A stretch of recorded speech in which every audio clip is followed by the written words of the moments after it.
The least controversial moment in the 2024 Olympics was Luana Alonso being banned from the Olympic Village. The Paraguayan swimmer was removed from the Olympic Village after reportedly sneaking out to Disneyland, causing annoyance among team officials. Alonso, a national record holder, had previously competed in the 2020 Tokyo Olympics and then these 2024 Paris Olympics, but retired after failing to progress beyond the heats in Paris. Once she'd finished with the competition, apparently she was a distraction to other athletes still to compete. Can you think of any reason why? Moving on to number 21 on this list, I have something that I bet you wouldn't have thought was controversial, and that item is ice.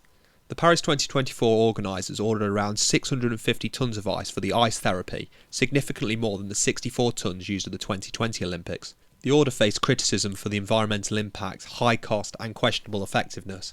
An editorial in the British Journal of Sports Medicine criticised the excessive ice use, highlighting its environmental harm due to the energy and water required for production, storage and transport of the ice. Number 20 we have Shoko Miyata and the smoking controversy and deselection of her from the team.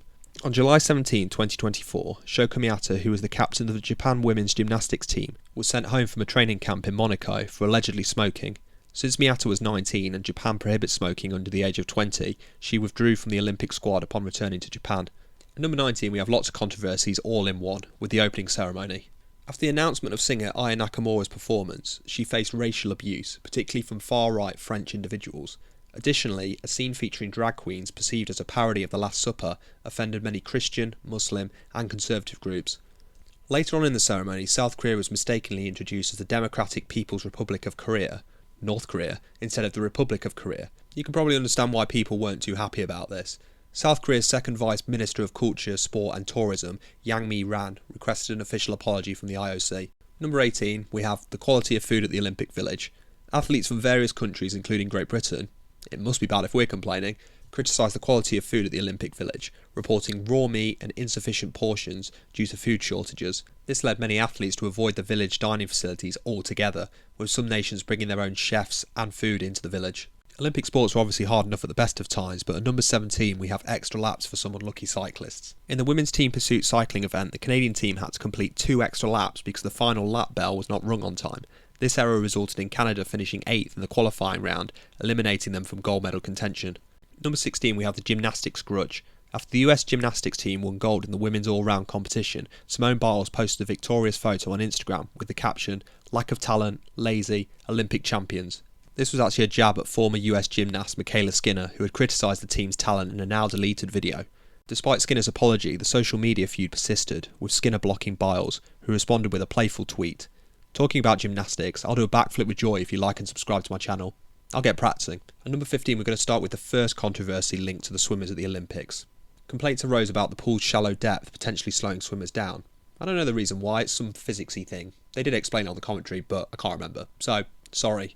Additionally, concerns about the Seine's water quality and its high fecal matter content led to several triathletes, including New Zealand's silver medalist Hayden Wilde, falling ill. Staying with the water, we have number 14 and a COVID-19 outbreak in aquatics.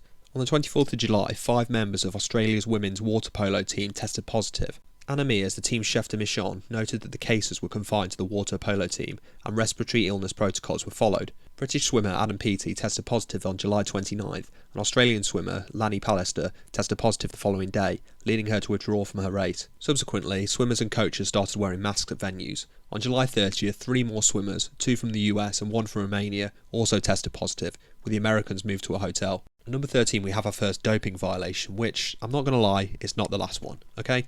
So, American sprinter Orion Knighton was cleared to compete in the men's 200 metres despite testing positive for the banned substance trenbolone. Knighton attributed this positive test to contaminated meat, and this claim was supported by the US Anti-Doping Agency. However, the World Anti-Doping Agency is considering an appeal to the Court of Arbitration for Sport, so it might not be the last we hear of this one. At number 12 we have a judo disqualification. In the men's 100kg plus judo quarter-final, Georgian athlete Graham Tushishvili was disqualified after losing his temper against French judo legend Teddy Riner. Tushishvili kicked Riner and pushed his head into the ground, resulting in a red card and disqualification. This display of poor sportsmanship shocked the judo community, which values etiquette and respect. At number 11 we have another doping controversy. I told you there'd be more. This one is with Chinese swimmer Pan Zhan Li's 100-metre freestyle gold win, breaking his record by half a second, and it drew scepticism from former Olympian Brett Hawke, who doubted the win's legitimacy. This controversy hasn't come out of nowhere. There has been earlier incidences where Chinese swimmers tested positive for TMZ, which is a banned heart medication which has performance enhancing effects. The athletes were acquitted by Chinese anti-doping investigators who blamed contaminated Australian hamburgers. Are you telling me swimmers look like this after eating hamburgers? Well, I'm well on my way to having the perfect body then. Moving into the top 10 most controversial moments, we have the fencing fixing scandal. Earlier this year, an anonymous YouTuber claiming to be a former Olympic fencer accused referees of match fixing and manipulating results to favour certain athletes. This scandal led to significant upset within the fencing community, causing several top fencers to retire in protest. Number 9, we have the football spying scandal, or the soccer spying scandal, whichever one makes you more likely to hit that like button. This controversy caused the Canadian football team to face severe penalties, including a 6-point deduction, a massive fine of $313,000, and the expulsion of 3 head coaches for spying on New Zealand's football players using a drone. This incident soured the relationship between New Zealand and Canada, particularly because one of the expelled coaches was actually married to one of the former New Zealand players. Not going to be fun conversations in that household. Number 8, we have Adidas's Olympic campaign controversy. Adidas faced backlash for their campaign promoting products inspired by past Olympic Games, including the SL72 footwear linked to the 1972 Munich Olympics. Featuring model Bella Hadid, the campaign was criticised by Israel due to Hadid's vocal support for Palestine and the association with the Munich massacre. Adidas pulled the commercial, clarifying that it did not reference the massacre, and apologised to Hadid after she sought legal counsel. Number 7, we have the equestrian controversy. British athlete Charlotte Dujardin withdrew from the Olympics after a video surfaced showing her whipping a horse over 20 times. This incident fueled ongoing debates about the ethics of equestrian sports, with critics arguing for their removal from the Olympics due to perceived animal cruelty. Okay, at number 6, it was one we were all affected by. It was the global IT outage on July 19th, 2024. Due to a faulty CrowdStrike update which caused computers running Windows to crash, which massively disrupted the Olympics IT operations. This outage occurred a day after the Olympic Village was actually opened, affecting the processing of athletes and delegates. This controversy's impact wasn't as big as it could have been because the organising committee activated a contingency plan and only the delivery of uniforms and accreditations was actually impacted. However, operations were massively slowed, with manual security checks and accreditation desks being closed at the press centre. Moving into the top 5 now, we have the security for Israeli athletes. The Israeli president visited Israeli athletes in Paris on July 24, 2024. Israel doubled its security budget for the game, with Shin Bet agents providing security details for 88 athletes and staff. The International Olympic Committee noted that threats against Israeli athletes are common, and special measures have been in place since the Munich massacre. Pro-Palestine demonstrations were anticipated, particularly during Israeli football matches, prompting enhanced security measures, including drone monitoring. Number 4, we have other nations threatening to boycott the Games. On February 3, 2023, the National Olympic and Paralympic Committees of 5 Nordic countries opposed the participation of Russian and Belarusian athletes at the Paris 2024 Olympics. Countries threatening a boycott included Denmark, Estonia, Latvia, Lithuania, Poland and Ukraine. The IOC president Thomas Bach argued that national governments shouldn't decide who participates in international sports.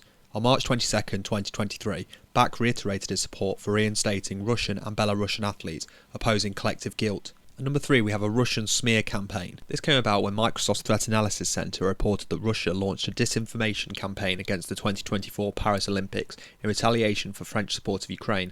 Using fake videos, news stories and AI-generated impersonations, Russian groups aim to damage the IOC's reputation and incite fear of violence. They released a fake documentary and spread false claims of terror and insurance cancellations. This caused many locals and athletes to worry what might happen during the Games. This links massively to number 2 with security concerns. A report highlighted severe terror threats for the Paris 2024 game. Because of this, the British Olympic Association offers an app for athletes and staff during the Games to access instant help and share their location with security. Paris's main airports were closed on July 26 during the opening ceremony, with strict movement restrictions around the venues. A thief actually stole a bag with some Olympic security plans, but no sensitive information was compromised and the thief was jailed for 7 months. Okay, quickly before I tell you the most controversial moment of the Olympics, I just want to say thank you for all the recent likes, subscribes and comments. I'm making videos from your suggestions, so liking and subscribing shows me the sort of stuff that you like, and then I can do more of it. Okay, so back to the list. The most controversial moment of the Olympics so far is the boxing online harassment due to the massive press it has received. Algerian boxer Iman Khalif faced significant online abuse after unconfirmed allegations of high testosterone levels being the cause of a ban from previous boxing competitions. Despite complying with international Olympic regulations, Khalif became a target for transphobic activists. Italian boxer Angela Carini withdrew from the match with Khalif, claiming she was hit too hard, while Hungarian boxer Luca Anna Hamori posted inflammatory images. Although all these controversies were researched thoroughly, the ordering is a matter of opinion, so if you disagree, let me know in the comments. Thanks for watching the video. If you liked it, please give it a big thumbs up and I'll see you all next time.